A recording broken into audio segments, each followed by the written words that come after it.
know that 100% of diabetic type 2 conditions are reversible almost immediately? You're going to hear Dr. Cousins, Antony, and I speak about our deep experience with this. I don't work with type 2 diabetics who do what we say, that they don't make themselves better. And it's a major multi-billion-dollar industry. Billions of dollars. You're diabetic, it's the rest of your life you're going to take the medicine. Complete bullshit. 100% of people can recover from that stuff. Let's do another study. Forget the studies. How many people have to get better before you know it's right? Everyone wants to be an acre. Let's do more studies. They all are impressed with the studies they do.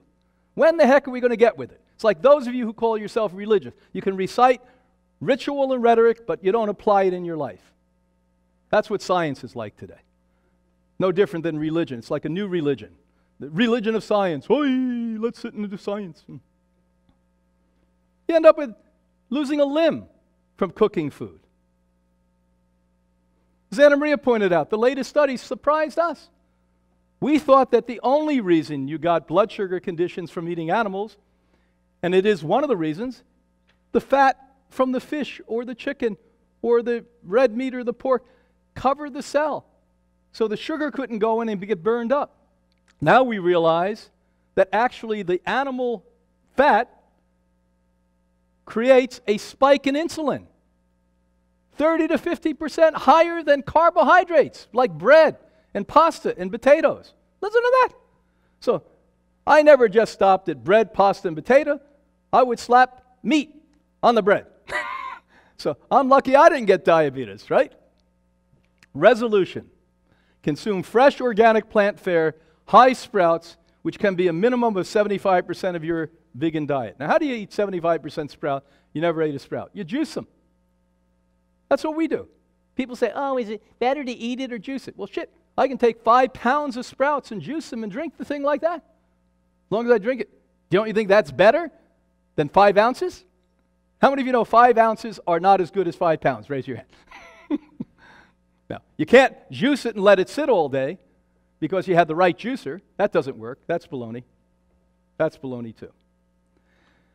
Maximum nutrition, including phytonutrients, can be gained by consuming 24 to 36 ounces of raw green juice daily.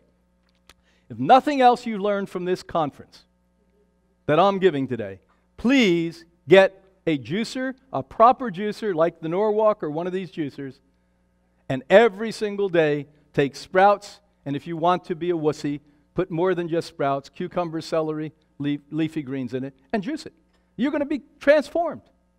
We see it every week, every year, every decade since 1956. Take only plant-derived whole food supplements. My book, Supplements Exposed, show you. The original supplements were all plants.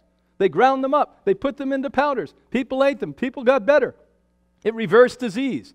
As Linus Pauling said in 1968. Linus Pauling, every disease has a nutritional deficiency component to it. Not one disease, not any. We've been proving that clinically for 62 years. Fact, 80% of human disease is attributed to epigenetic lifestyles. Who told us that? Well, I can tell you that out of all the archives of science in my experience, but guess what? The National Institute of Health have told you that. The government of the United States Institute basically said 80% of diseases you create from lifestyle. But they don't go to the next step. They just provoke thought and do no action. Ritual and rhetoric. Ritual and rhetoric. The science of nothing, I call it. The dead-end science. The checkbook science. It's really used today more so as a sales ploy than it is really to get anywhere scientifically. Human survival depends upon embracing organic agriculture, exclusively consuming plant-based foods, and compassionate living with our fellow creatures. Now, all of you that have dogs and cats and still eat animals, shame on you. Shame on you.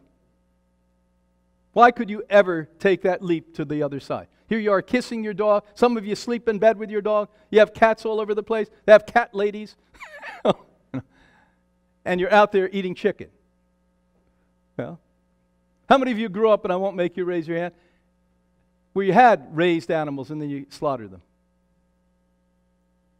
I wasn't one of those people, but along the way I've met a lot of people that said, when I was a little girl, when I was a little boy, I became really friendly with the cow. And then I heard the cow scream and I could never eat meat after that. Maybe we ought to take all of you out to the slaughterhouse here for a day. Be an instant cure. If you don't have time to go to the slaughterhouse, look at the wonderful documentary film that I promise you will scare you out of consuming animals, called Earthlings. Earthlings.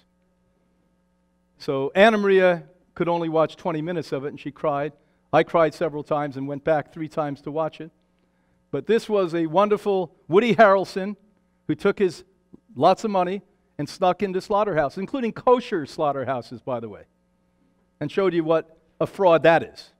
The top kosher place in the United States of America. Don't buy the nonsense. Nonsense is nonsense. You can never change it. So people have been coming to the Institute for over 60 years. Not with only disease, but some people come to prevent disease. Some people come to prevent aging. But other people have come and they've been able to adapt the lifestyle and reverse catastrophic disease. We're not lucky like a doctor's office or a hospital where people come when they're first sick. Most of the people we work with who are sick, medicine has failed them, including natural medicine has failed them. Because most natural medicine's a joke to begin with. Go to the average natural medicine doctor, they do all of these tests and say, chelation therapy, chemical vitamin C, go home and eat fried chicken. They don't want to change you. They want to extract money from you. And they don't know any better.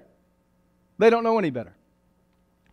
I'm not here to say everyone is wrong. It's just we're not right enough. Do you follow? I'm not right enough. You're not right enough. And we should always try to be better and know more and open more and enjoy more and love more. And until you are really happy, you haven't reached your goal.